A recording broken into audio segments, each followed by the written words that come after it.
Oke, mari kita sambung lagi kelanjutan dari novel Revenge of Iron Blood. Damian, putra kedua dari keluarga Bourgeois, ia memiliki situasi yang unik dibandingkan dengan bangsawan kebanyakan karena ia memiliki dua jabatan sekaligus. Pertama, jabatan di keluarga Bourgeois. Kedua, jabatan di kekaisaran sebagai direktur manufaktur uang kekaisaran. Bagi yang tidak mengetahui background dari Damian, tentu saja mereka akan bertanya-tanya bagaimana bisa penerus dari keluarga Bourgeois memiliki jabatan di kekaisaran. Dan semua itu karena keinginan Damian sendiri untuk melindungi dirinya dari keluarganya. Ya, setelah kalah dalam pemilihan kepala keluarga yang baru, otomatis secara perlahan Damian akan disingkirkan untuk tidak mengganggu posisi kepala keluarga yang baru. Dan cara pertama adalah menempatkan Damian pada posisi yang tidak terlalu penting. Tapi Damian sadar bahwa nyawanya terancam oleh keluarganya sendiri. Dengan kemampuan politik yang hebat dan juga pengetahuan ekonomi yang luas, ia pun bersedia merendahkan dirinya untuk menjadi anjing kekaisaran. Itulah bagaimana caranya Damian mendapatkan posisinya di kekaisaran. Apalagi kekaisaran juga nampaknya membutuhkan Damian yang tahu bagaimanakah cara kerja keluarga Bourgeois, yang intinya baik itu Damian dan juga kekaisaran, hubungan mereka hanya didasari atas kebutuhan masing-masing pihak. Di sisi lain, sambil menyajikan makanan perlahan, Fikir ataupun Nekhon pun mulai mendekati Damian yang kala itu tengah berbincang dengan para bangsawan. Nah, perbincangan tersebut berkaitan dengan kehebatan uang. Ya, setiap bangsawan nampaknya memamerkan bagaimanakah kekayaan mereka dan bagaimanakah hebatnya uang yang mereka miliki. Tapi nampaknya Damian sama sekali tidak peduli dan bahkan menganggap itu hanyalah lelucon omong kosong. Nah, kenapa para bangsawan menceritakan terkait dengan kehebatan uang itu semua? Karena mereka menganggap bisa memikat hati Damian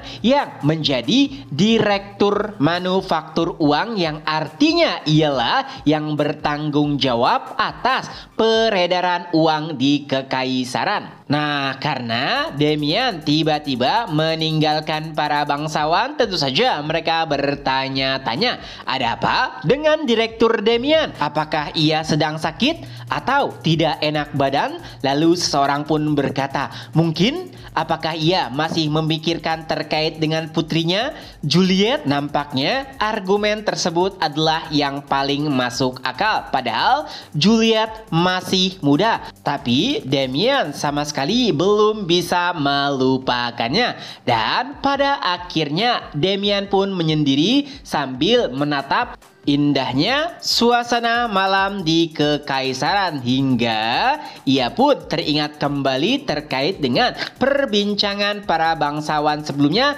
terkait kehebatan uang. Ya, Damian adalah anak yang lahir dari sendok emas, artinya ia menikmati seluruh kemewahan dari sejak lahir. Tapi tiba-tiba ia pun mendengar suara seseorang yang bertanya, menurutmu apakah ada sesuatu di dunia ini yang tidak bisa dibeli dengan uang? Nah, ternyata sosok yang mendekati Damian adalah seorang pelayan. Tentu saja itu adalah Fikir yang tengah menyamar. Tapi Damian nampaknya sedikit terkejut karena tidak bisa merasakan kehadiran Fikir yang mendekat. Awalnya Damian hanya menjawab pertanyaan pelayan tersebut dengan jawaban formal. Tapi saat Fikir menyinggung terkait dengan putrinya, ekspresi Damian pun berubah. Ya, ternyata Putri Damian sudah meninggal dan maksud pertanyaan Fikir sebelumnya mungkin juga menyinggung terkait dengan hal tersebut, yaitu apakah uang bisa menghidupkan kembali orang yang mati?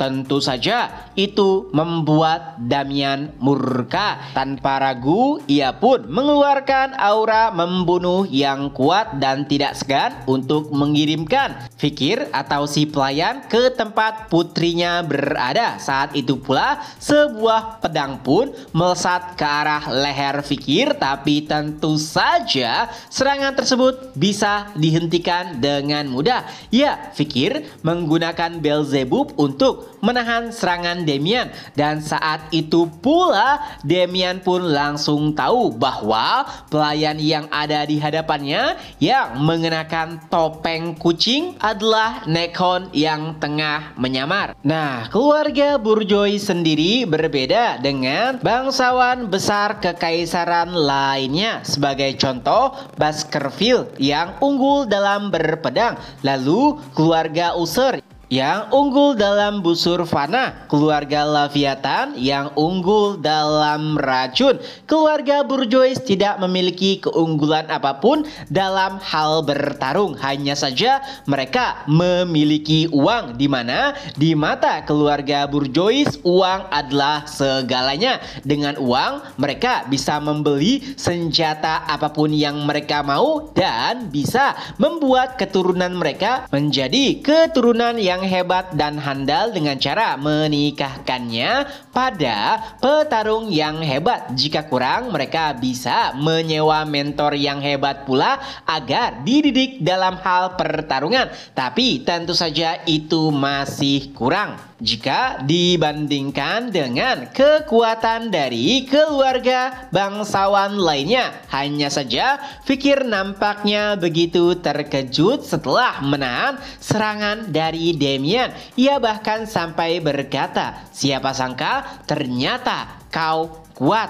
Ya, tapi ada yang lebih mengejutkan, yaitu teknik pedang yang baru saja digunakan oleh Damian adalah gaya pedang lama dari keluarga Baskerville, yang artinya dengan uang yang dimiliki oleh keluarga Bourgeois mereka mencuri ataupun membeli teknik pedang dari keluarga Baskerville dari seorang calo. Tapi sayangnya lawannya adalah Fikir yang sudah mencapai gigi ke-8 dari teknik pedang Baskerville. Jadi teknik lama tersebut tidak akan berguna saat melawannya. Nah, alasan kenapa Damian begitu marah saat Fikir mengungkit anaknya adalah karena anaknya, yaitu Julia, mati mengenaskan saat usia muda, yaitu ia bunuh diri dengan cara minum racun karena tidak tahan menahan malu akibat perselingkuhan.